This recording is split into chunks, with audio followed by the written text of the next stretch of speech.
Welcome to another jungle guide, and in this one we are going to be talking about why you should stop jungling fair. What that means is, and I'm sure a lot of you will know what I mean, you know when you're being perma-invaded and it's really irritating, you know when enemy people are sitting in bushes and trapping you, you know when you really can't breathe while you're playing in the jungle, you just can't farm, you can't move anywhere, you're just having undying pressure against you. Now in low elo that might be, stop tryharding, or why are you sweating so much, and these are just ridiculous insults and the words of the Heartstock. And essentially what we're going to be doing in this video is showing you exactly how to make sure the enemy jungler will think you're cheating, just not playing fair, playing dirty, when all you're doing is just good jungling, when all you're doing is pushing your leads appropriately and with the right vigor. We're going to do that by using a more meta-typical jungler because that's exactly how you have to do this. Sometimes off-metas can do this, but typically the meta junglers allow you to do this the best. And I'm going to show you how to do that while getting 92% kill participation, doing the most damage, and winning the game in 20 minutes. So as always, if you enjoy these videos, please consider leaving a like and, of course, subscribing. Comment down below what champion you're currently using to win. And now without further hesitation,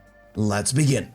And yes, we're going to jump straight into this game instead of, having some kind of waffling, but your level 1s are kind of where you already begin to be unfair in terms of early vision control. Do you start control ward in a pod? Do you know there's a grave so you ward in front of the dragon pit as they've done here? Do you decide to control with your buff so that the Shaco can get away with his demonic hellspawn strategies? Those level 1 wards in relationship to our clears and to our lane matchups is already where all of these mind games begin. We took a look at even a Canyon example, if you allow me to cut away very briefly, where he was simply going to sequence from blue down, going leashless. The Graves had of course warded that blue and then decided to do the red side and then invade the Canyon's Krugs. The Graves wasn't able to deny that level 4, but he did enough to force Canyon to go topside, wasting time. He then used his pride to, get the crab and gank bot lane. Canyon decided to go and steal the tier 2 Krugs, but the Graves had done this dirty trick where he delayed the spawning of the second Krugs by not attacking the first medium Krug to reset the camp and instead kind of kited back and hit the whole camp as a whole. I don't know how intentional this was, but it was a bit of a dirty trick that forced Canyon to waste time even if he got information. Secondly, of course, as you see the runes on your screen now, we are not talking about cheese strategies because cheesing to win is not something I've really endorsed on this channel. I do not think it is a good idea for you to actually cheese to win. I mean, you can get a couple wins here and there, but strong fundamentals will always carry you through to salvation. However, not playing fair by, yeeting camps, stealing things through counter jungling, doing surprise invades and basically mind gaming the enemy, this is what we're talking about. Of course, there's higher variance and there's higher risk, but if you have the right strategy and execute it well, typically you can get huge advantages through this kind of quote-unquote unfair plays. However, only bad players see that way. But just because your brain decides to seep out some form of weird early game plan and aggressive jungling doesn't mean it's necessarily good or a good idea. And you can see what I mean because the Elises decided to go from red, cut through, avoid a sort of Graves vertical jungling situation, knowing Graves most likely is going to his Krugs to full clear, and decides to try invade the Graves on Raptors. This to me is not really the most sound of strategies, knowing that Graves, yes he went leashless, could still be in the area. It's a really high risk play. On the other side of the coin, the Graves knows, hey look, there's a center Rengar bot lane. Yes, they can do some kind of cheesy strategies, but you know what? Level 2 ganking, that's what most laners consider unfair, so I'm gonna go ahead and do that to get myself an advantage. It's an Elise, so she can't really match me in terms of full clearing tempo anyway. Might as well get out and gank ahead of her, such that she feels behind the tempo herself. And as you can see, Elise is able to capitalize on the Graves' gank and basically flash Q, get herself a nice first blood, and then repel to safety. High risk, high reward. Now the thing is, the Graves kind of thought based upon where Elise started from the red and on the vision, as she passed down directly, she would be doing the buff grump at the very least. This would lead her to gank bottom lane, and because bottom lane was 100% going to be shoved in and dove, he simply wanted to be there first and thus waste her time completely, and now this would give him prior to go ahead, crab, deny the second crab, and prevent her from doing anything on the map, punishing her for her choice, which is exactly what this entire video is about. Now as you're watching, of course, the Graves hangs around and shadows the environment, the Elise goes back in, the Graves is able to get himself some snack back, and all in all an absolutely chaotic start, but again, don't play the game fair, don't fall back to your jungle camps and have this gentleman's agreement of, hey, you know what, let's kind of just give each other one crab, let's just farm it up nice and save. No, you want to use whatever experience advantage you have, whatever summon spell advantage you have, whatever numbers advantage you have, as much as you can. The game is not about having an equal 2v2 or 1v1. It's about using 3v2s, 2v1s. It's about ganking the bottom lane again and killing the Zeri once more because she picked Zeri and because you can. It's about using the karma that roamed with the Graves to steal away Krugs and try and kill the Gwen top lane, as she of course returns from base. All of that is of course a lot closer than it needs to be, but we're able to come away with a few assists. Do not worry, the Graves is about to come online. It's not about the KDA at this point, it's about the pressure, the denial, the execution. Because he made this play, the Elise knows that sequencing to the top side here is kind of pointless. She knows she can dive the bot lane once more, and that she will do. Remember, a lot of people like to complain, well, my support doesn't roam with me. Well, their support roamed with them and mine didn't. Who cares? Find your advantage around the map. Who cares if they have that advantage over you? They were going to use it, so complaining about it does nothing. They're not going to play fair, so you shouldn't either. Our top lane advantage is converted as Rumble TPs to help with this dive, and Graves of course rotates over, grabs himself another assist because why not? We're the supportive jungler of this game.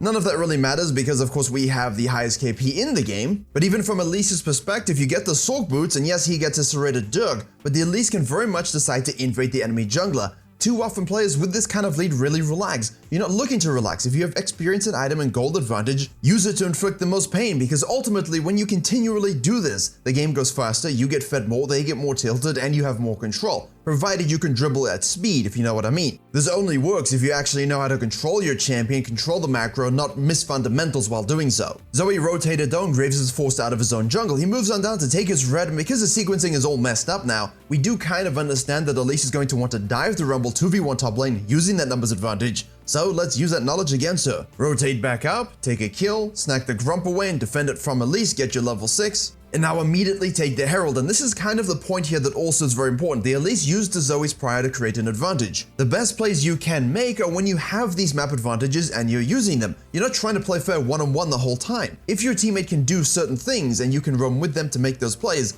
that's what you're looking to do. If you can 3v1 the jungler on their buff, that's what you do. If you can do the dragon, that's what it's about. Every single time anything you get on the map is free because you have your teammates with you or because you have numbers advantage or any sort of advantage. That's what you're looking for. Take the Herald, she contests, you say, why, I'm 6, you're 5. Kill her, take her Raptors. Again, now this is going to get even more annoying for the Elise. I'm sure in her case you might want to complain about something, but it's not like she's exactly had the lack of resources or privilege in this game. The Graves just understood how to use it against her, now those advantages are going to go exponentially in his favor. Activate that Herald to make sure you get play gold. Take the Scuttle, take the blue, go back to base, and now you kind of want to deny the Elise any sort of cadence control on the bottom side. No free dragons for you, you don't get to take my camps either. And while this fight kind of makes sense, and yes, Graves dies due to the Rengar, yes, Elise dies, I think Zoe dies, Rengar dies, Senna dies. Not really the most clean moment. The idea here is simply to use our advantage to win a fight and get a dragon, but things don't really work out so well, kind of they do for the Zeri and the Karma. I know you high econ junglers aren't used to having more assists than kills, as tank mains are, so let's speed this up. If you have to give a dragon up to respect the back timings of your bottom lane, give up the dragon. Remember, meta junglers can very typically farm significantly faster than their enemy cohorts. And I know I've been wanting to complain about it, but I'm not complaining from a position of, hey, this is unfair. I'm complaining from a position of, I really like to play what I like to play, and it makes it really difficult for me to face. But I don't really expect them to relax and chill and let me do what I want to do. In my bootcamp lecture, Off Meta vs Meta Champions, I talked very heavily about this. How as soon as I see an off-meta jungler, they're going to try and forcefully use those advantages whenever they can to just win the game quickly. And I'm saying you should play like that absolutely all the time. Like, you know, solo killing the Zed across mid lane while Elise is once more forced into a blue quadrant and then we'll try to go bottom lane.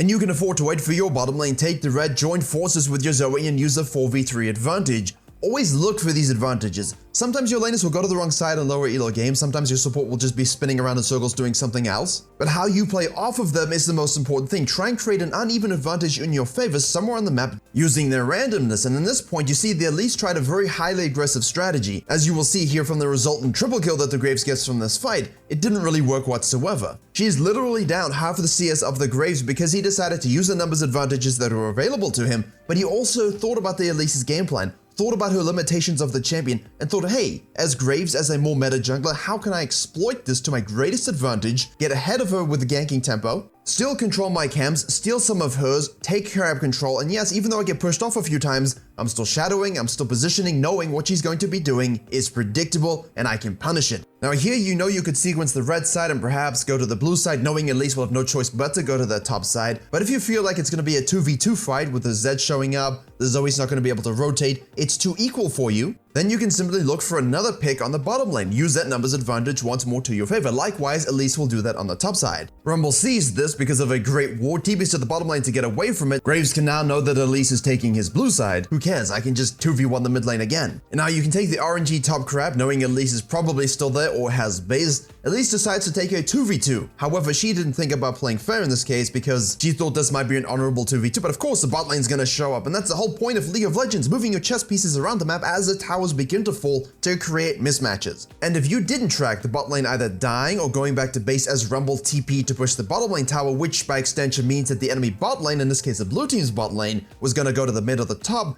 then that's on you. Seriously, junglers, a lot of you will take these 2v2s like Elise did, you die and then you complain that the enemy team rotated, when in reality that's a skill issue. Now as Graves falls back to take that Herald, we can talk a little bit about itemization and using those advantages as well. Things like Zhonya's, things like Edge of Night, things like Crown of the Shattered Queen, things like Thornmail, and now everyone's complaining and I'm saying, hey fighters, shut up. You've had entire metas centered around Gore Drinker's abuse, you've had an entire meta centered around Conqueror's abuse before all of these things get nerfed and then rebuffed and then changed and then nerfed and then rebuffed again. Everyone is abusing an item somewhere, and of course if you're not going to abuse it out of some false sense of ethics, then I don't know what to tell you. It's a competition. Use the items that are strong, use the champions that are strong, and if you're not going to play them, find a way to use it against them. That's a bit of a pep talk, because if you want to blame Crown of the Shadow Queen and Zhonya's for why you can't climb or win games over time, I don't know what to tell you. That's just a skill issue again. Likewise, if someone has Gore Drinker against you and it's hyper strong, you know, just pick more ranged comms so that the Gore Drinker loses value and you can use it against them. Likewise, using your leads in an unfair and aggressive manner according to the enemy team is how you close games out. Too many times, most of you think about closing games as some kind of cruise. You're just relaxing and doing your business. In the end, you're going to give super minions, shutdowns, and camps back to a team that really doesn't deserve them.